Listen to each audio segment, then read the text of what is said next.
following Answers for Elders podcast features author, innovator, Alzheimer's and dementia family coach, Faith Marshall.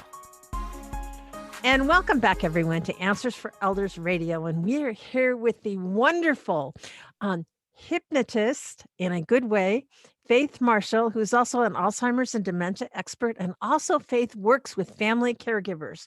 And a lot of things I think that's really amazing is we've been talking about hypnosis in our earlier segments of how they benefit family members. And of course, working with family members that are dealing with Alzheimer's and dementia. But we're kind of taking a shift today and talking about caregivers.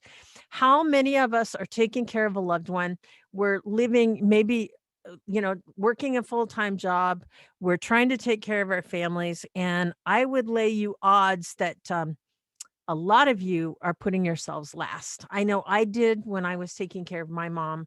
And certainly it is an opportunity for us to all get into a new mindset today. So if you're taking care of a loved one, I want you to constantly ask yourself while we're talking today of what kind of questions am I asking myself? I think these are valid things. What am I saying to myself every day? What's my self-talk?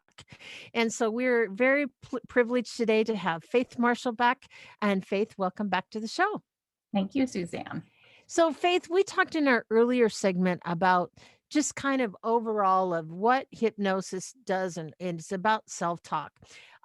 So if I'm a family caregiver, obviously, what are some of the things that family caregivers usually say to themselves? What have you discovered? Well, I try to reverse the negative. Mm-hmm. So they just feel that they're not enough.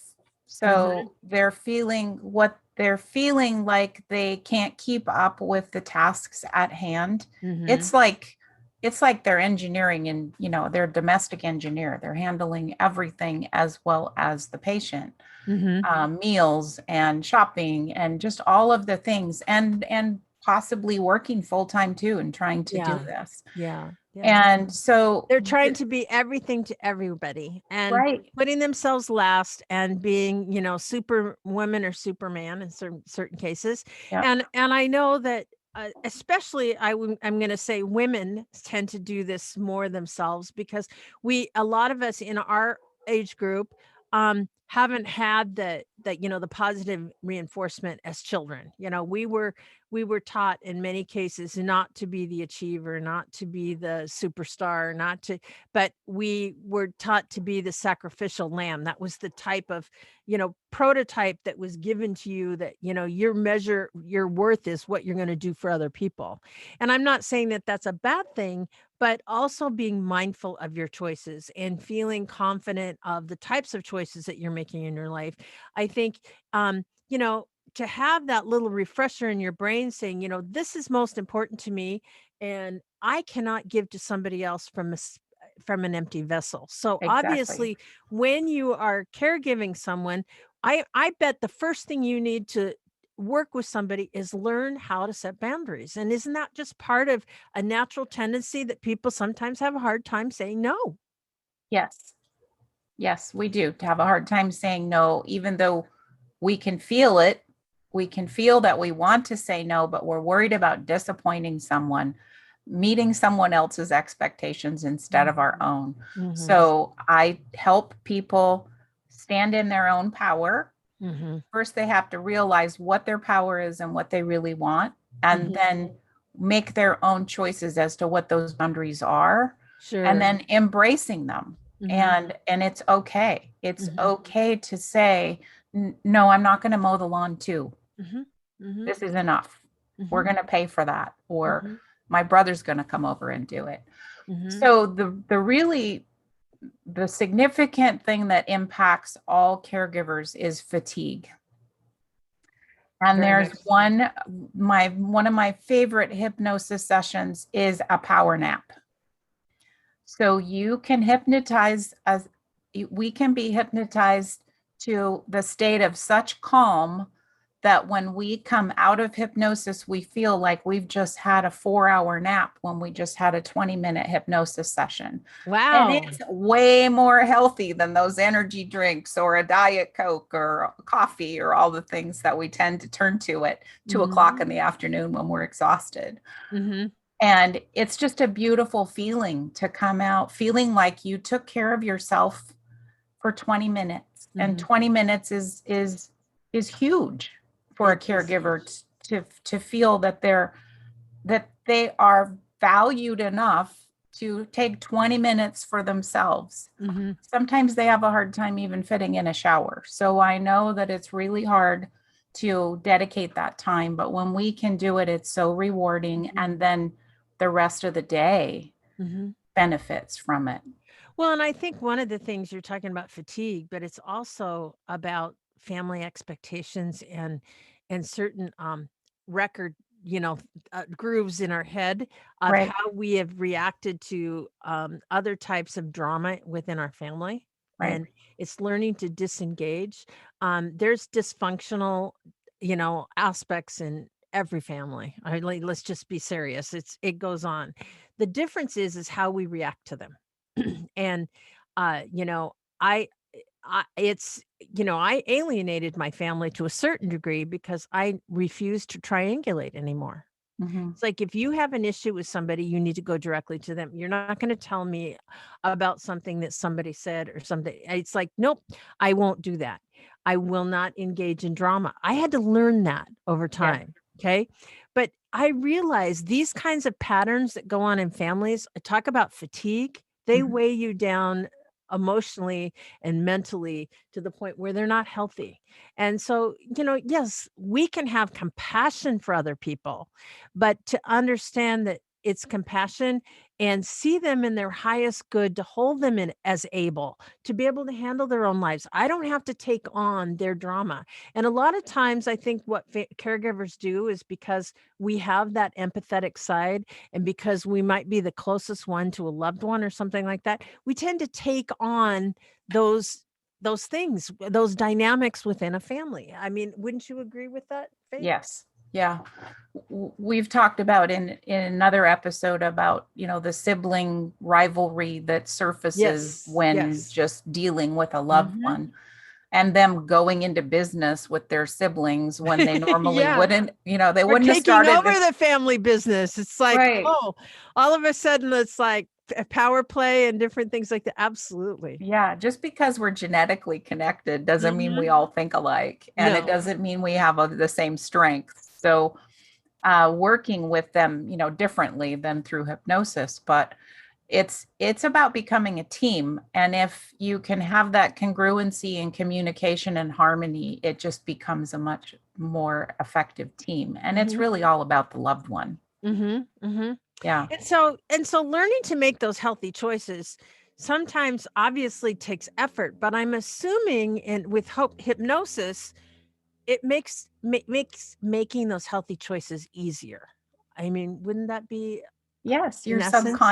your Yeah. subconscious becomes your best friend. So when you think about hypnosis being used for smoking cessation, for weight Mhm. loss, the things that people struggle with, the discipline, they struggle with the choices. They know they want to do it, but the subconscious gives you an extra boost. Mhm. That can be applied for so many things. I just mentioned those because those are the most common uses that Mhm. people are familiar with for hypnosis. Mhm. And de-stressing for me is a big one this year, especially after this past year and a half that we've all survived. Mhm. That that to me has brought to the forefront what stress does being confined in a home. And for most of us that didn't have that restriction, it made me think about the caregivers that have been confined for Very true. much, much longer than just those of us that were all upset about it because Mhm. of the pandemic. So it's an awareness, Mhm. it's an empathy, and it's reaching out to these caregivers and helping them too. Yeah. And hypnosis can help the person, Mhm. hypnosis can help the loved one, hypnosis can be shared. Mhm. It's just it's kind of like just making the pavement a little bit smoother Sure. for the day Mhm. than all the bumps and the curves and Mhm. the speed bumps and the potholes and everything that you encounter. You bring up some really valuable points, and I'm curious about, you mentioned the word resentments, and I think that that's a big one. I think there's resentment with a caregiver of, the rest of my siblings can go live their life as normal, and I'm stuck here, right? Mhm. Um, this can build up. Can hypnosis help with things like forgiveness or, healing within yourself as far as um, to let go of those types of emotions? I mean, how does that help in those cases? I think hypnosis can help with everything that we need to reframe in our head. Right. Um, Getting to the point of forgiving someone is always a good step to take, because living our life with the rear view mirror is not helpful. We need to No. move forward. So Right. stepping over that threshold and getting past it, and yes, hypnosis can help. I It's so individualized with each Sure. person. What I would like to do is offer calming hypnosis recording for caregivers to be Mhm. able to download and just try that for themselves in a moment when you're Mhm. in the bathtub or you're just resting, you're somewhere where you can have some peace and quiet.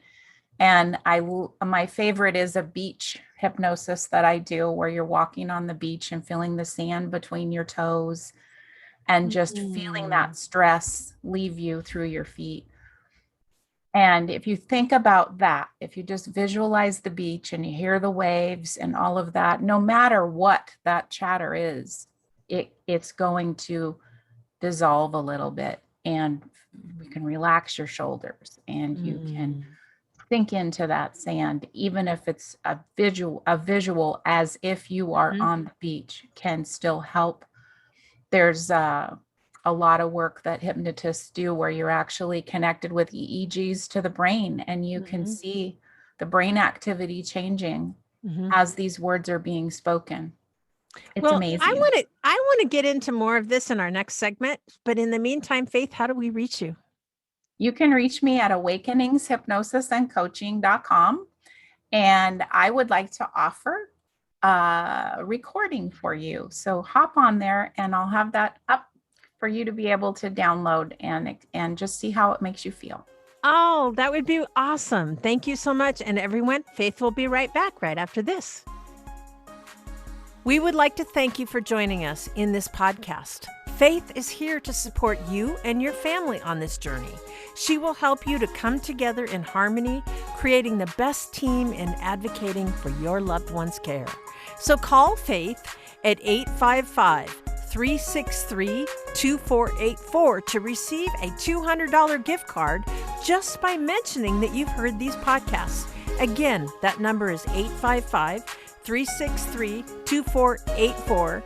And guess what? That spells Faith, 855 3 FAITH.